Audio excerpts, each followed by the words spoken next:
All right, TikTok, we just got our new fiber laser straight from China. With shipping and customs and all that, it was about $22,000. I think it's pretty awesome. Basically consists of the laser generating portion, which is that JPT system on top, and the bottom's a big water cooler so that it doesn't overheat. It's actually a water cooled gun. That's what those lines are. It's got water cooling in the front also.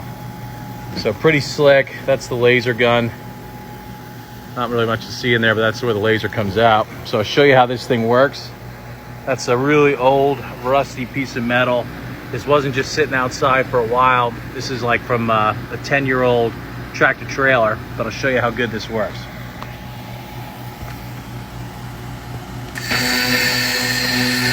Eats right through it, right down to paintable metal. You hit your concrete, it cleans your concrete too. And then when you got paint and rust, you got to stay on it a little bit longer, but it'll burn that right off too without damaging what's underneath. You can move along pretty fast with it, way better than any type of soda blasting or wire wheeling. So pretty awesome. We'll show some more pictures of that later on.